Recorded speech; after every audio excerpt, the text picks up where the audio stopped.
दोस्तों बहुत बहुत नमस्कार। आप सभी का स्वागत है हमारे YouTube channel be smart with study में। और आप मुझे खबरी.com पर सुन रहे हैं। अगर जो कुछ एजुकेशनल वीडियो आप चाहते हैं तो हमारे be smart with study channel पर आप वहां पर विजिट कर सकते हैं। वहां पर अच्छे खासे कंटेंट आपको दिए जा रहे हैं। तो मैं आज की जो टॉपिक है वो ये है कुछ इम्पोर्टेंट कंट्रीज़ और उसके करेंसीज़ के बारे में।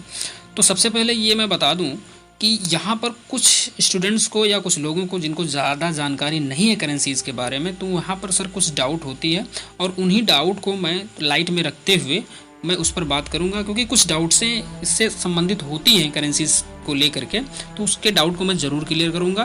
बहरहाल पहले मैं बताना चाहता हूँ कि कौन कौन सी करेंसीज़ हैं और किस किस कंट्री में वो बिलोंग करती हैं, ठीक है। और वो कंट्री में लेकर के चल रहा हूँ जो आपके परीक्षा की दृष्टि से, आपके कंपटीशन की दृष्टि से मोस्ट इम्पॉर्टेंट है। सबसे पहले आप चाहें तो उसको आप नोट कर सकते हैं, अलग से नोट कर सकते हैं। जैसे यूरो हो गया, यूरो आपका कई देशों में चलता है, तो उन मैं देश की बात कर रहा हूँ जो परीक्षा की दृष्टि से काफ़ी इंपॉर्टेंट है। यूरो आपका ऑस्ट्रिया में चलता है, बेल्जियम में चलता है, फिनलैंड में चलता है, फ्रांस हो गया, ठीक है। फ्रांस जिसको बोलते हैं, Germany, Greece, Iceland, Ireland, Italy, Latvia, Luxembourg, Netherland, पुर्तगाल और स्पेन। इसके अलावा भी कुछ कंट्रियों में ये चलता होगा, लेकिन ये जो हमने आपको बताया ये मोस्ट इम्पॉर्टेंट है फॉर द कंपटीशन। पीसो आपका एक प्रकार का ये भी आपका करेंसी है। कहाँ कहाँ चलता है? अर्जेंटीना हो गया, चिली हो गया, कोलंबिया हो गया, क्यूबा हो गया, मैक्सिको, फिलीपींस। पाउंड जो आपका अलग एक प्रकार का करेंसी है, ये आपका आयरलैंड, इंग्लैंड, लेबनान, सीरिया, मिस्र, साइप्रस और सूडान।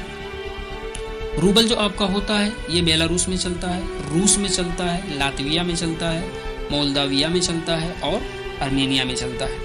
इसके अलावा रियाल के बारे में भी आप जानते होंगे, ब्राज़ील में चलता है, कंबोडिया में चलता है, ईरान में चलता है, ओमान में चलता है, कतर में चलता है और सऊदी अरेबिया में भी चलता है।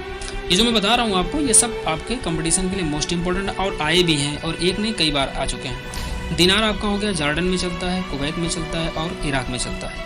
अब आपको ऐसा लग रहा होगा कि कुछ तो बच रहा है, तो बच रहा है हमारा कौन? द ग्रेट इंडिया, ठीक है। यहाँ पर क्या चलता है भैया? रुपया चलता है, ठीक है। तो रुपया यहाँ पर ही नहीं चलता है, और कहीं जगहों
आपका क्वाचा चलता है, KWACCHA। पोलैंड में आपका पोलिश जोलोटी चलता है, पोलिश POLISH। ZL अलग रहेगा, ZLOTY, ठीक है। और घाना में आपका KD चलता है, CEDI। तो ये ऐसी करेंसीज हैं जो केवल सिंगल कंट्री में चलती है, या फिर एक या दो इसमें हो सकता है। अब इसमें खास बात क्या है? खास बात यह है, कन्फ्यूजन हमारे दिमाग में ये रहता है कि डॉलर का वैल्यू हमारे इंडिया के लिए कितना होता होगा। तो दोस्त मैं आपको बताना चाहता हूँ, ऐसा नहीं है कि अमेरिका की जो डॉलर है उसका वैल्यू अगर जो इंडिया में प्रेजेंट में अगर जो 73.01 है, तो न्यूजीलैंड का भी उतना वैल्यू होगा, क्योंकि न्यूजीलैंड में भी डॉलर चलता है, जिम्बाब्वे में भी डॉलर चलता है। तो क्या उसका ये वैल्यू रहेगा? बिल्कुल नहीं रहेगा। मैं आपको एग्जांपल बताता हूँ, आप गूगल पर सर्च कर लीजिएगा। जैसे ऑस्ट्रेलिया का डॉलर है, वो अगर जो इंडिया के लिए कितना होगा उसका वैल्यू 53.71। ये करंट न्यूज़ है, बता रहा हूँ मैं आपको। अमेरिका का 73.01, न्यूजीलैंड का 49.52, जिम्बाब्वे का तो बहुत ही कम है, हमसे भी छोटा उसका करेंसी है। तो जो डॉलर आपका है ये इन देशों में चल रहा है, जिसका मैंने नाम लिया, इन देशों में चल रहा है, लेकिन वैल्यू क्या है वो अलग अलग होती है, वो इसके डेवलपमेंट पर होती है। जिस देश का जीडीपी बहुत अच्छा होता है तो वहाँ की करेंसी क्या होती है, अप होती है।